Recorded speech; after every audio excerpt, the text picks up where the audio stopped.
glad you're here. We're excited about today. We're excited about learning together. I missed y'all last month. I was a little under the weather and had to skip out, but I heard it was absolutely wonderful. And today we're going to dig a little bit deeper into that really tough subject about diabetes, because we know it is affecting so many people, right? So, and I don't want to talk about this, but the older we get, sometimes it slips up on us. And I'm just going to ask you right now, you don't have to say if you have it, do you know anybody with diabetes? Can you raise your hand? Do you have diabetes in your family? So it is pretty widespread out there, right? Do you know there are so many people that might have it, but they don't know it? Okay. So my other question, how many of you know what your A1C numbers are? Okay, good. I'm assuming you guys have been to your primary care physicians and you're keeping up with that. So important. I heard somebody say last week, you're not there yet, but it's knocking on your door. So you need to start working on that and start fixing that. So today's going to be a great day as we talk about diabetes. What do we need to do to prevent it, help it, fix it, and what can we take out there and make sure people are aware? This is National Diabetes Month, so a great way to kick off November and to educate our community on such an important topic. The other thing is diabetes, you know what else it does? It affects every organ in your body, you know? It's your kidneys, it's your eyes, it's your heart. And that's when you begin to get a little bit like, I got to do something about this. It kind of becomes fearful. But if we take really good care of ourselves, we'll learn how to manage it. And that's what Tammy's going to teach us today. We're so glad she's back with us. But before she does that, we want our chaplain Steve to come and get us kicked off. This is Blessing Month, so we are so thankful for all our blessings, and we're thankful for Steve, who brings the spiritual peace into Coosa Valley every single day, and we're so thankful for that. So Steve, I'll turn it over to you. Thank you. Well, I am glad you're here as well. Hope you learned a lot. You're going to enjoy Tammy. If you didn't meet her last month, you'll enjoy getting to know her today. And then Kathleen, she'll get introduced to you in a few minutes. You'll enjoy her as well. There's a little thing coming up tomorrow. Have you heard anything about anything happening tomorrow? Election Day. We might need to pray. What do you think? Yes. Amen. I'm gonna have some amens up here from my sisters, right? All right. Let's pray together. Gracious Father, truly we are thankful for an opportunity like this to come and learn. I thank you for smart women and men who can teach us and help us to be better equipped to handle our own health and to handle the foods we eat and the medications we take. Father, I pray that you would guide Tammy today, that you would speak through her the words that we need to hear that will help us to get better control of our life so that we can live fully every day that we're given. And Father, we pray desperately for our nation today. Oh God, we are almost ashamed at how we act at times in our country and how we have moved so far away from you. Father, we need you. We need your help and guidance. And so I pray that this election will remind us again that, God, you're in control. Not the president, not the governor, not the mayor. Father, you are in control. So, Father, remind us today that on this day, on this Monday, you're on your throne. Tomorrow on election day, you're going to be on your throne. And Father, when Wednesday comes, no matter what the results of the election will be, you're going to be on your throne. And so you watch after us, Father. You take care of us. You guide us through this day. And we're just going to give you the honor and the glory and praise for it all. In Jesus' name, amen. Amen. Thank you, Brother Steve. Today, many of y'all came back from last month, so I just want to clap. I did not bore y'all to death. You must have actually learned just a little bit that you came back. So we're going to talk about diabetes. Diabetes is very prevalent in the United States and really in Alabama. We talked about last time, Alabama is one of those southern Bible Belt. We love fried food. We love butter to cook with, but we also like our sweets and our carbohydrates. So yes, we have tons of diabetes in our state and in our country. What can we do? What can we do, simple things, just to help prevent diabetes? One thing we talked about when we were at the last meeting, we do screening. We do screening for diabetes. It's called a hemoglobin A1C, and that's a measurement of our blood glucose over 90 days. So if you are diabetic in here, and Vanessa got my raise the hand thing, so we can't do it. If you're diabetic, your doctor sometimes tells you to bring your glucose log with you when you come back to your next appointment, or let's track this twice a day for 2 weeks, and when you come back in and see me, we're gonna adjust your medicines, but I wanna see what your blood sugar's running in the morning and at nighttime. So you pull that log out and everything looks good. You've got some 120 numbers and some 80s, a few 140 or 50. You tell him, it got a little high here, it's 160. And then he runs that A1C in his office right there. So he wants to check your 90-day average. And it comes back 9. And he says, well, this is just not matching your log you brought me. Well, that's because our glucose fluctuates all day long. From the time we wake up, our metabolism kicks in, we start burning off energy, so it goes up and down, and then we eat. So that puts a little more glucose back in there. So the simplest things we can do is what we talked about, is lifestyle modification and screening for diabetes. If we're already diabetic, what do we want to do? We want to move, because remember, if we don't move and use it, what do? We lose it. Exercise, it can help naturally lower your blood glucose levels. Let's think about our diet, but that's at the end of our thing. It's making healthy food choices. So diabetes is something we can get on the front of it. Your doctor tells you you're pre-diabetic, this number's starting to come up a little bit. That's when you really want to take control and start doing those things. Next slide, we're going to talk about some of the statistics here. 9.7 million adults have undiagnosed diabetes. So we got 10 million people in the United States don't even know. I mean, am I diabetic? And they end up in the hospital or in their primary care's office and they figure it out. 29.3 million adults have been diagnosed. 29.3 million. 115.9 million adults have prediabetes. Look at that. I mean, 115. We're right there on that borderline. That's when we got to be active. That's when we got to make the healthy food choices. Start exercising. If you physically can't do the exercise, there's different things. There's different alternatives. Just stretching, range of motion, even water exercises we can do that's not so hard on our joints, okay? There's other things we can tap into and use. So 1 in 10 people in Alabama alone have diabetes. So you can look down the road. I mean, 1 in 10 down the road, somebody's diabetic. That's not uncommon.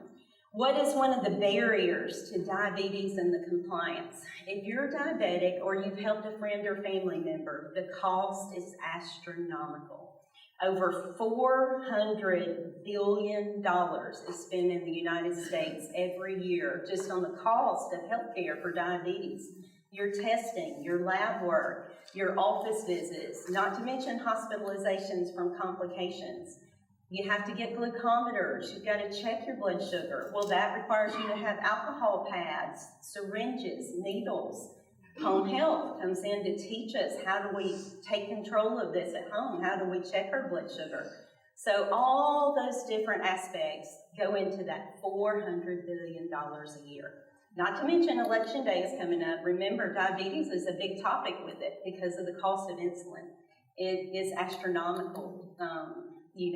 They've worked really hard with legislation to try to reduce the copays. But your insurance, unfortunately, it guides the boat in that. It's going to lots of times tell us that you have to have this medicine and fail it or not get good control. Then we add a second medication. Second medication, you don't get control. Then we look at, now we may need to step up to an insulin or to a third agent that's like insulin that is injectable. So insurance, unfortunately, drives the bus on how we can treat your diabetes as well. All right, next slide. And I don't have a clicker today, so I'm going to have to say next slide. So what causes diabetes? Everybody's just, my sugar's high. That's the general answer. I don't know why my sugar's high. Lots of times it is our diet, and sometimes it's just your body and your pancreas cannot respond the way it's supposed to. So you can't make your own insulin, or your body can't produce enough to meet the needs for your body. So insulin is always needed to convert sugars, and sugars aren't always our sweet. It's not that pure cane raw sugar that we eat or we add in our sweet tea that makes it so good. Sugars are also carbohydrates and starches, other things in our diet that we take in, and it's how it's broken down into sugar, okay? That gets in our bloodstream. The glucose shouldn't be staying in our bloodstream long. The glucose is supposed to go into our tissues, okay, into our cells. When it's in our bloodstream and it's staying there too long, that's when we get in trouble, and we've got to try to use insulin to get it down. But we want to use our body's natural insulin. That's the goal. The inability to do this, of course, results in type 1 or type 2 diabetes. Next slide. This is a really good video that we're going to play, and it's going to talk about, in a quick version, do not go to sleep, I'll be watching, it's only like 4 minutes and 20 seconds. We're going to talk about the diabetes, how it's diagnosed, how we manage it, what are the presenting symptoms of it, some of the complications, and it's from Cleveland Clinic, which is one of our just pioneers in diabetes education. So it's always a really good resource tool when you just want to do a brief review of something. So we're going to start the video.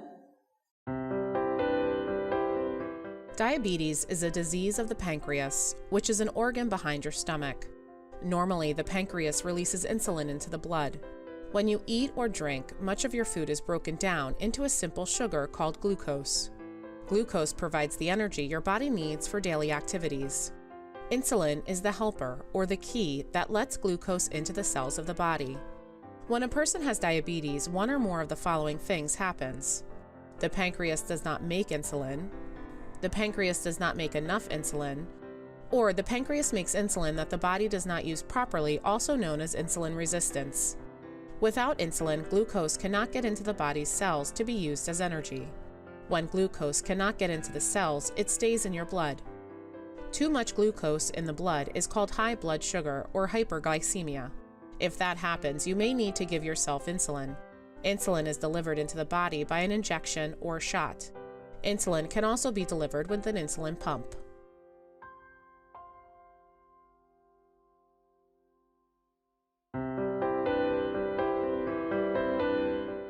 There are two types of diabetes, type 1 and type 2. Type 1 diabetes occurs when the cells in the pancreas that produce insulin are damaged. As a result, people with type 1 diabetes produce little or no insulin, which means that sugar cannot get into the body's cells for use as energy. This causes blood sugar levels to rise. People with type 1 diabetes must inject insulin to control their blood sugar. Type 1 is the most common form of diabetes in people under 20, but it can occur at any age. People with type 2 diabetes produce insulin. However, there is not enough insulin, and in many people with type 2 diabetes, the insulin that is there does not work properly. When this happens, sugar cannot get into the body's cells for use as energy, and blood sugar levels rise. Type 2 diabetes is most common in people over 45. Some people with type 2 diabetes can manage it by controlling their weight, watching their diet, and exercising regularly. Others might also need to take an oral medicine or insulin injection.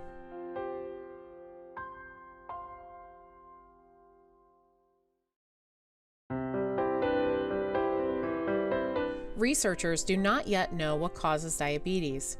However, the following factors may increase your chance of getting diabetes: a family history of diabetes, African American, Hispanic, Native American, or Asian American race or ethnic background, being overweight, at least 20% over your desired body weight, have or had physical stress such as surgery or illness, are on certain medications such as steroids, have had an injury to the pancreas such as infection, tumor, surgery, or accident, have an autoimmune disease in which the body attacks itself, high blood pressure, abnormal blood cholesterol or triglyceride levels, age, risk increases as you get older, drinking heavy amounts of alcohol, smoking, having a history of gestational diabetes.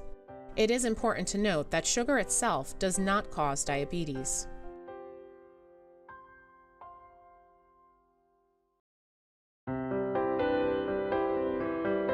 The symptoms of diabetes include the following: increased thirst, increased hunger, dry mouth, frequent urination or having to go to the bathroom often, unexplained weight loss even though you are eating and feeling hungry, feeling weak and tired, blurred vision, numbness or tingling in the hands or feet, sores or cuts that take a long time to heal, dry and itchy skin, usually in the groin area, and frequent yeast infections.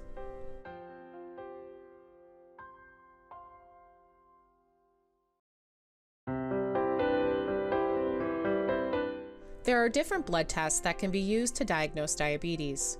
One test your healthcare provider may order is a fasting glucose test.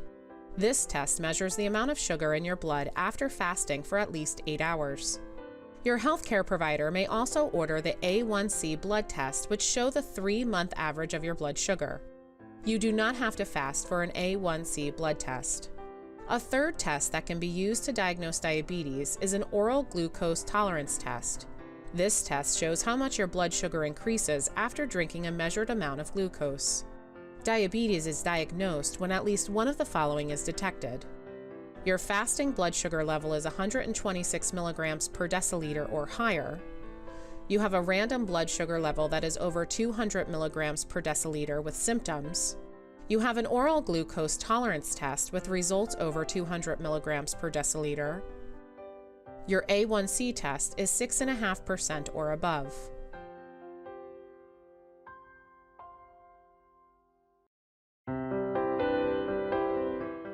There is no cure for diabetes, but it can be treated and controlled. The goals of managing diabetes are to keep your blood sugar levels as near to normal as possible, maintain your blood cholesterol levels as close to the normal ranges as possible, and to keep your blood pressure under 140/90. Achieving these goals can help decrease or possibly prevent diabetes-related health problems, including eye damage, nerve damage, kidney damage, heart attacks, and strokes. Here are some great ways to control your blood sugars. Eat healthfully, be physically active, lose weight if you are currently overweight, lower your stress, limit alcohol intake, get enough sleep, quit smoking, take your medications, check your blood sugar, and keep your appointments with your healthcare provider. What you do at home every day affects your blood sugar more than what your doctor can do every few months during your checkups. To learn more about what affects your blood sugars and how to make changes, ask your healthcare provider for a referral to a diabetes educator and schedule an appointment. We hope you have found the information helpful. If you have any questions, please ask one of your caregivers. Well, I'll change that. Thank you for choosing Coosa Valley Medical for your but it's a great video. It just puts everything into perspective, makes it simple, it's easy to understand. One thing about diabetes that's huge, what we see in the primary care world or even in the hospital setting, is compliance. You can be diabetic and you can take all 3 medicines they give you. You can cover it with some injectable medicine, but you got to be compliant. You've got to take your medications as they're ordered. You've got to follow up with your primary care because those medicines affect your body. They affect how your kidney function is, affect your liver enzymes. So regular routine follow-up with your healthcare provider is essential. Oral diabetes meds, we could be here for 2 days and feel like you're at UAB in medical school if we went into detail of all of them because there are so many medications. We have over 10 classes of diabetic meds that are oral medications, non-insulin injectables, and insulin injectables. Now, they start pretty basic. When you come in and you're diagnosed with diabetes, there's usually a first-line medication we're going to try you with.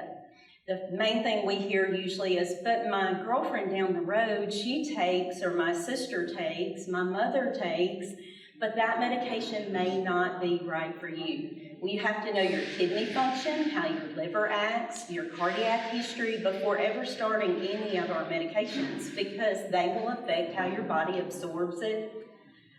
So your plan for diabetes would be very individualized. Your medicines are going to be individualized. Your weight, your appetite, your level of activity, all of those play a factor in how we prescribe and which medication you get. The lifestyle changes, which we talked about with a first-line medication, is successful in a lot of people. You don't think that. But these older drugs that came out like in the 1950s, we're still using. We still write for them. They're standard first-line medications. It's just over time, we've gotten better medications with less side effects. A patient is not going to take a medicine if you keep telling your doctor that you're having excessive diarrhea, or it's keeping you up all night using the restroom. You want your sleep, you want your body function in control, and that's going to tend to make you be less compliant with taking that medication regular. So when we do prescribe, that's going to be the thing. Have a medication that has the less side effects so that you can tolerate it. If it can be once a day dose, oh, that's wonderful, because how many of y'all want to take a pill 3 times a day if you can take it once a day? Nobody. You want those morning medicines or those nighttime medicines as condensed down as you can get. And as less frequent you have to take medicines, the better you are of taking them. You'll remember same time each day. But the way medications work, next slide, also plays a factor into that. Some of the medications you'll look on here, when you have hyperglycemia in the middle, high blood sugar, we have to look, is it a medication that has to be taken 30 minutes before meals? Is it a medication that has to be taken on an empty stomach first thing in the morning because it interacts with the other medicines that you take at 8 or 9 o'clock? Is it a medication that has to be taken at bedtime because the action of it doesn't peak for 8 hours, which would be the next morning when you wake up, it's actually going into effect. So you think that just because you take your diabetes medicine first time in the morning or you take it at 5 p.m. that it's working within an hour like most oral medicines do, but they don't. They all have different peaks and they have different times that they kick in your body and that your glucose is being lowered. Your fat that you intake, the metabolism that you have for that day, if you have heart failure with fluid retention, different things like that also play a big picture of which medication we decide for you. Here's a big question we usually get. How many people are diabetic that get referred to an endocrinologist? You've heard the word endocrinologist that specialize in diabetes treatment. If you're a complex patient with multiple diagnoses and your insulin or your diabetic meds are just not working, lots of times you will be referred to an endocrinologist. They're not going to take over your entire care. They're just going to help try to streamline your diabetes a little more simpler with medications. Every diabetic patient doesn't see an endocrinologist. Your primary care physician, if it was Dr. Clay Davis here in town, he may manage your diabetes for the rest of your life. You may have great control and it's perfectly manageable with your primary care physician. If they feel you need to see an endocrinologist, they'll make that referral for you. Next slide. Okay, insulins. That is one thing that we fail to understand because now there used to be like 2 medications that were insulin. Well, now you have rapid-acting insulin, and these are insulins we give you that give a little additional coverage because when you check your blood sugar at lunch, it's 250. So we make this little scale for you that says, hey, at home, if you check your sugar, and it's called a sliding scale, we print this list out, and if it's 150 to 200, I want you to give yourself 4 units of insulin. That's going to be the type of insulin you get because the onset is quick. It's going to bring it down 5 to 15 minutes. It's peaking within a half an hour to an hour. So it gives you good coverage and it gives you quick coverage. Short-acting insulins, they have an onset in 30 minutes and they peak in 1 to 3 hours. So a little bit different, but it's also going to help you with that time in between meals. So sometimes they've ordered that you take 10 units of this certain insulin, Novolog, before meals or at bedtime, because it's going to act a little down the road, okay? Your intermediate and your long-acting insulins, these are becoming the treatment kind of standard right now. Everybody's using them and they work well. Well, look at this. 1 to 2 hours, well, let's see. 1 to 2 hours, 4 to 8 hours, 8 to 12 hours. Hey, you're getting a lot of coverage longer throughout the day. And it's keeping you, instead of having these highs and lows where we're having to use the little short-acting or intermediate insulin, it's pulling it longer. We like that because we don't want those dips. Your body doesn't like the high and then the low, the high and then the low. And it can make you feel tired and fatigued. Long-acting insulin analogs, and these are usually taken 30 to 60 minutes onset. They don't have a peak, okay? Why is that? They don't have hyperglycemic or hypoglycemic because they try to keep you at a constant level.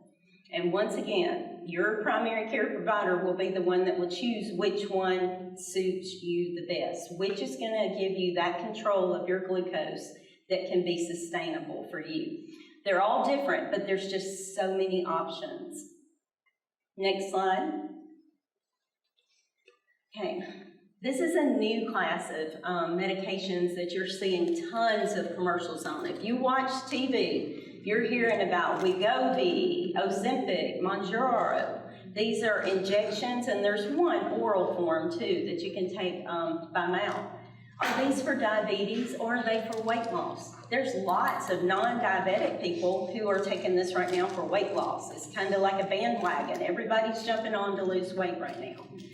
But the good thing is, it is also great and really effective for type 2 diabetes, not our type 1 diabetes, okay? They're doing studies for it to see if down the road it may be approved by the FDA, but right now it is only approved in type 2 diabetes.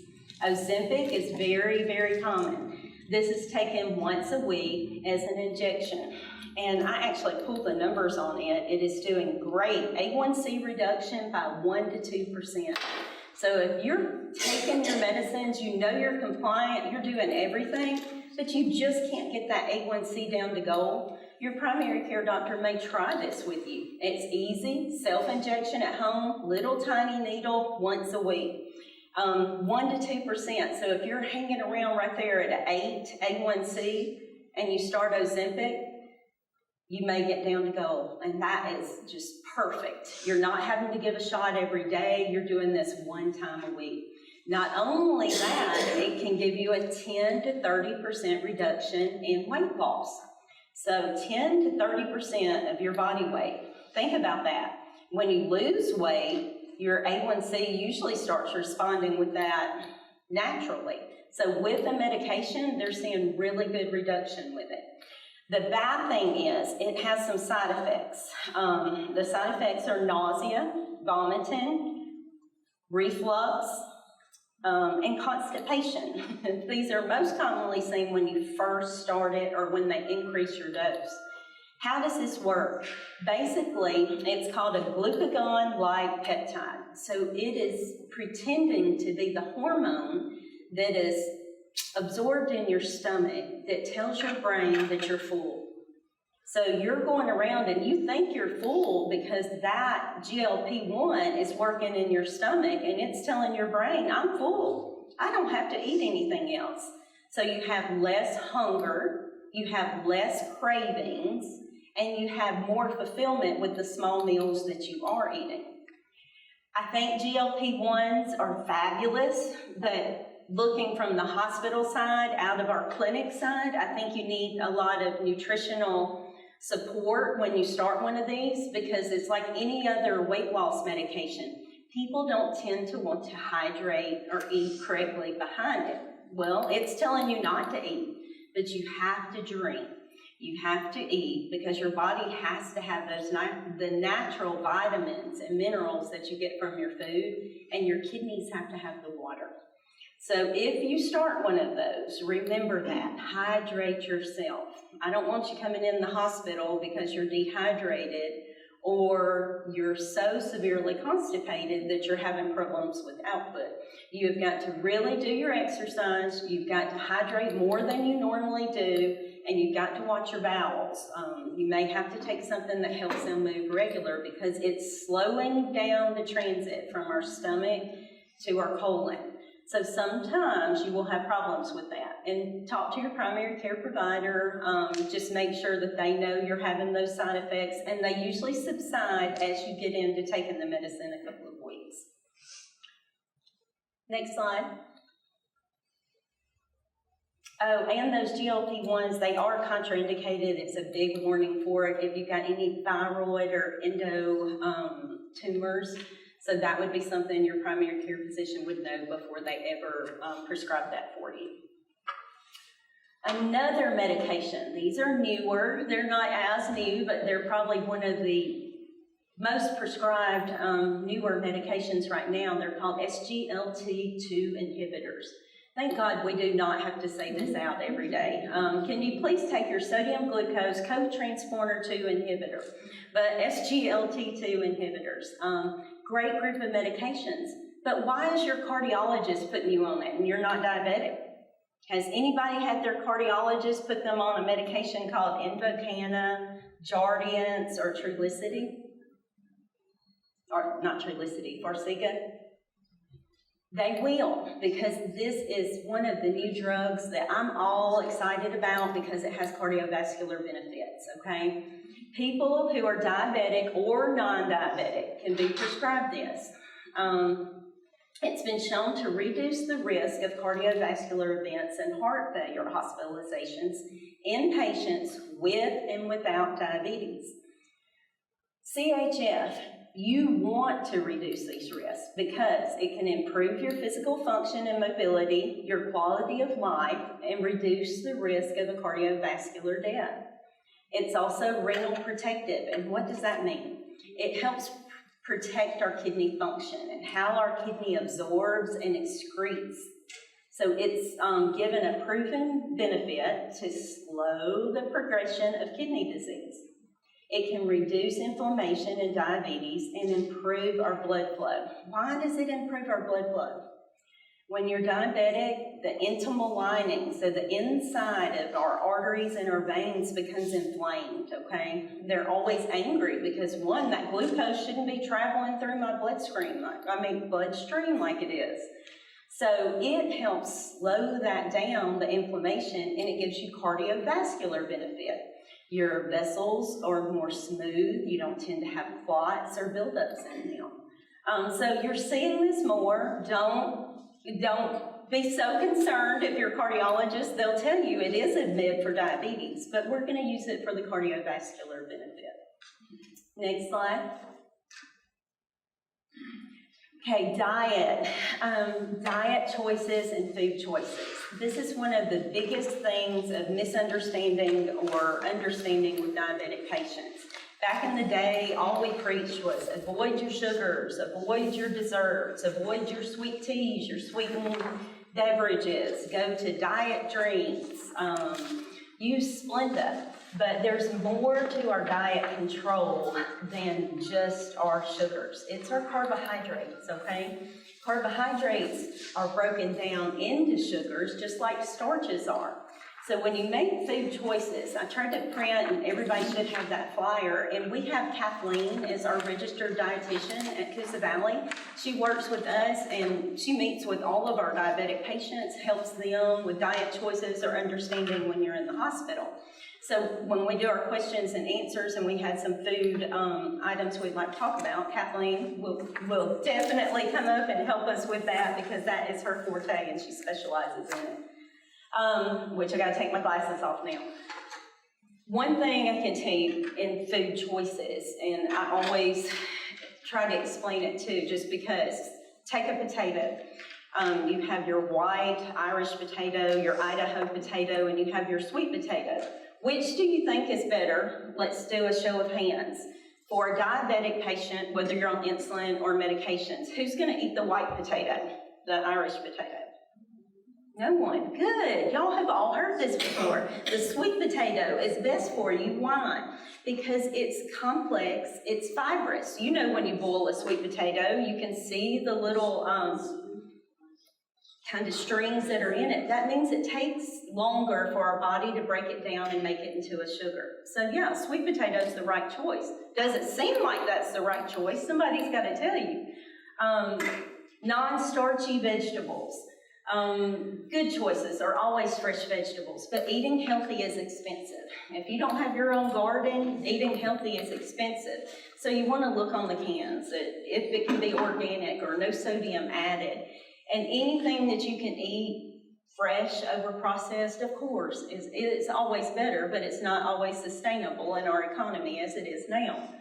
Non-starchy vegetables, green beans, mushrooms, tomatoes, spinach, onions, peppers, and these items are good to put in with your meat and just to season and make a meal out of them. Instead of adding that starchy side, start cooking with those as a side, but with your meat. It'll give it flavor without adding the sodium, because sodium or salt and diabetes do not go hand in hand, okay? You've got to really watch that sodium intake. Our fruits, the best choices in fruit are frozen, fresh, or canned fruits, but not the Del Monte that's in heavy syrup. They literally want you to wash the fruit and strain it if you buy that's in the heavy syrup. But apples, blueberries, oranges, grapefruit. Look at the grapefruit and the pears. Think, why? They're fibrous. They're just like the sweet potato. So even though they're a fruit and they're sweet, they take longer for your body to break it down, and the glucose is getting out the bloodstream and going to the cells like it's supposed to. Milk. Of course, the best choices in milk are low-fat milk, yogurt that's not with all the added sugars, and they make so many yogurts now. My gosh, you don't know there is Greek, there's organic, and you just look for low sugar. You'd be surprised, and you can take an unsweetened yogurt, just a plain yogurt, and put your fresh berries on it, fresh granola, and I mean Quaker Oats, Sam's Choice, it doesn't matter. The big thing of granola, add that in there as a filler. And think, granola, it takes a while to break it down, so it's a good thing to put in with your yogurt. You want your grains that are starchy, the whole grain foods, beans, peas, lentils. It's that fall time, a lentil soup, fabulous. I mean, that's as starchy as you can get for a soup. Best choices for whole grain foods that you look up so your whole wheat flour, not your white flour that we typically see, the white and rich flour, because flour is the same thing. How it's broken down, just like brown rice, white rice. It takes longer to break down the wild rice or the brown rice. Barley, quinoa. Lots of people are turned to that. It's a consistency that you have to either like or not like, but that is definitely one of the starches that is good. We talked about legumes and lentils. The starchy vegetables that take longer are squashes. That is a thing of the South. Everybody loves squash. We like squash. That's a good one to do. Pumpkins, plantains, we don't see as much here, but corn. Of course, everyone knows corn, it's going to take it a while to break it down, and that is a good thing. Don't do the sweetened corn or the corn casserole as much, but just corn. Proteins are always good for diabetics because proteins take so long to break down. So when you're doing your meat and your meat choices, make that the center of your meal because the meat is a high protein. You can get protein with beans, lentils, nuts, seeds, fish, seafood, eggs, and eggs, breakfast, lunch, dinner. Eggs are so easy. I don't think we have buffalo often. They call them buffalo fingers at Zaxby's, but it's really not buffalo. Y'all know that. And I still don't know why we call those buffalo fingers. It just doesn't match. Just does not match. But chicken fingers, grilled, of course. Round sirloin and tenderloin. Those are more lean as well. Go easy. Avoid your regular sodas, your fruit punches, your sports drinks, your sweet teas, and other sugary drinks. Nowadays, there is a 0 version or a 1 version of just about everything. I've even seen alcohol that is 1s or 0s. Everything has a diabetic version. Splenda, sometimes you can't even tell the difference. I mean, my mother's here today, and I can tell you, we can tell the difference between their sweet tea and Splenda's sweet tea, because I am from the South, but I drink Splenda's sweet tea now, and it is good. It's just training your body, training your demons, as they say, to adjust to eating healthier. And diabetic desserts, when you baked with Splenda, I mean, it tastes literally the same. I think it's part of our brain telling us that it doesn't, but it does. It is good, and it's a good dessert. Y'all know that banana pudding was with Splenda today. That's right. It wasn't, but it sure was good. It was worth the splurge. I didn't say that, though. All right, next slide. I was hoping it was. Another great resource. This is free, it costs nothing. It's the American Diabetes Association online. They have videos, they have food planners, they have affordable food planners, they have coupons to get different diabetic things on there. There are educators who will call you back at home, any kind of question, and they do call you back. I mean, I'll have patients say they'll call them back weekly if somebody's needing them to. So use that. It's a resource that's free to us, and it's rare that we get anything free to us. So take that resource and use it. Next slide. Okay, so everybody does an exercise, and remember, if we don't use it, we lose it.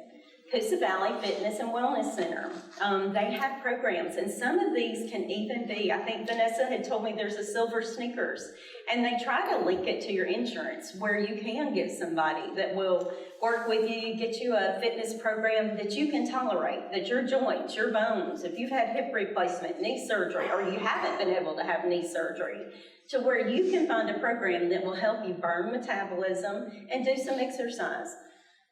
Not crazy exercise. We're not running the New York Marathon or a 5K.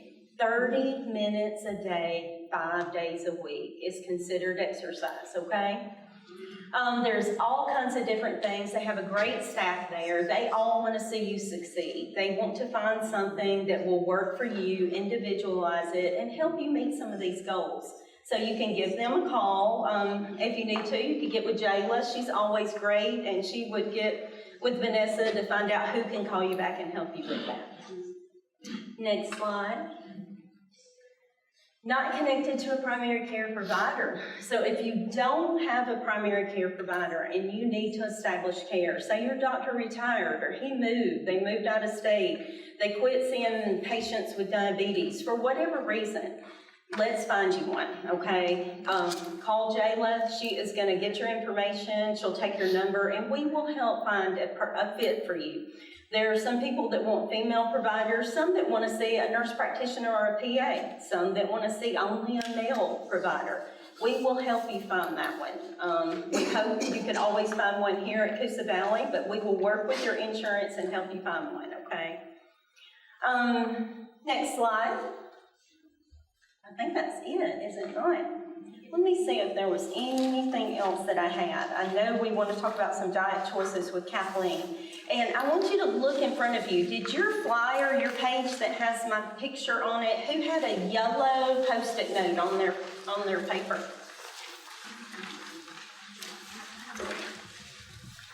I saw you. You did. He's my lucky winner today. So you have you a Heart and Diabetic Healthy gift card to Chick-fil-A.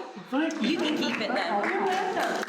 And the other one was a toss-up. Nobody sat in that seat. I kept trying to direct somebody to the third row from the rear. I was like, can somebody move down there? So I'm going to go to the closest individual to that see the yellow. Y'all are going to know it next time. Everybody's going to be looking. I'll change it up, though. It'll be different. So y'all have you a Chick-fil-A gift card as well. Thank you. You're so welcome. All right, I think that wraps me up.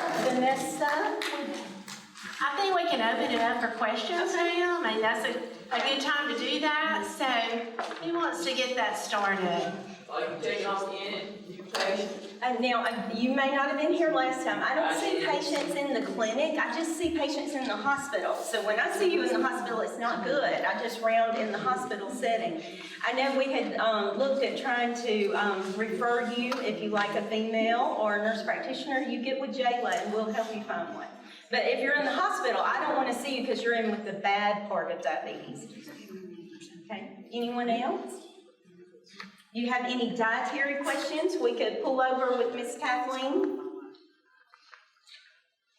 Kathleen, why don't you stand up? And I think a lot of times people do have those diet questions, and I often hear people say, I just don't understand what I should eat, what I can't eat, what's good to eat, you know. So it's a good time if you've got a question. Kathleen has been doing this for a long time, so she can certainly help you. And it's like we said, it's poor understanding. You know, we didn't always think of the carbohydrates, the other part that we have to look at. It turns to sugar, so we have to watch that intake as well. All right, anything else? Did anybody fall asleep? I got one question. Yes. On this bread, I've been hearing a lot about sourdough bread and how good that is for you. How's that for diabetics? Well, you want to look at the carbohydrates and the sugars in it. Sourdough bread typically does load up with both of those. You want to look at your grain breads, but another bread that is white, that is in a loaf, is called butter bread. That is actually going to be one of your lower sugar breads that is a white appearing bread like a sandwich bread. My husband is diabetic and that's what we buy is butter bread when he's not doing a grain bread. But it makes you feel like you're just eating the old-fashioned white bread, sandwich bread. But it's called butter bread. And there's 2 or 3 different brands of it. Anything else you can think of? Any more questions, guys? Did you want to ask your question? Okay, I don't know what. Okay, Ms. Timmy, do you know about deodorants and what you're supposed to use and not use? Because that's way outside my league. No, that's the first But one. you heard that I think you you're can supposed to use wear the any, the aluminum. scented, that sometimes are perfume, but that would be a whole different mechanism of action. You just use whatever. Yeah. So, I'll research that, and if it's anything different, we'll let you know. yeah. I mean, don't be afraid to ask a question No. because it's good information because you've heard that. Because everything counts. So, guys, I want to just kind of, if no more questions, and we're going to draw for some door prizes, but I want to kind of sum this up. So, as I was sitting back there, it kind of scared me. I was kind of checking, well, you know what, I'm there, yeah, I do that. I'm certainly this and that or whatever. And then I was like, when is the last time I knew what my A1C was, okay? So this is what I'm going to do. I'm going to encourage us, if you do not know, number one, the next time you go back to your primary care doctor, tell him. Because, I mean, I bet I was not the only one that was ranking up a list of categories that I knew I fell into. I mean, you know, it even said over 45. Good grief, I'm there. You know, with a whole other list of things. But if you do not have a primary care physician, and Tammy talked about this, please let us know. When we reach a certain point, we need to be connected. You know, if you land in the hospital for whatever reason, one of the first things, if you come through the emergency room, the first thing they're going to say is, who is your primary care physician? And it is comforting to be able to say who that is. And you know why that's comforting? Because you know they already know you. They already know your medical record. They're already connected. And it just makes for a better health journey. So if you need help with that, please let us help you get connected. That's what we're here for. And if you have questions or you're concerned about something or you want to move so you're closer. I've had a lot of people lately say, you know, we hope you're right here in Silicaca. Of course we do. But we're hearing a lot of people say, you know what, I don't want to go up 280 anymore. We don't want you to. We don't have every single thing, but we have most every single thing. And what we have, it is quality and it is good, and your experience will be personal. We have a lot going on in our Sylacauga health community and our surrounding areas. It's about all of us, all of our surrounding areas. So let us help you with whatever you need. Pick up the phone, call us, get in touch, ask me while we're here, ask one of our team members. We want to help you have the best health that you can, because it makes for a healthier community. So thank you for being here today.